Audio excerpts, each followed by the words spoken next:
Hello guys, today we will talk about how to fix or how to solve the problem of exited account on Snapchat.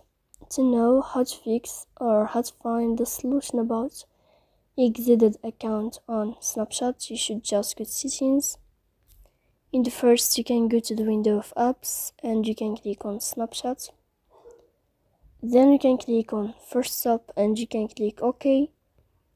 After that, you will enter to the window of storage. Here you can click clear cache, don't click clear data, because that can cause you errors or can delete your account to fix that problem. So please don't forget to support us by like and subscribe.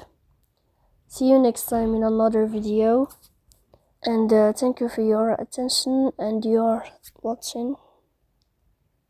Goodbye.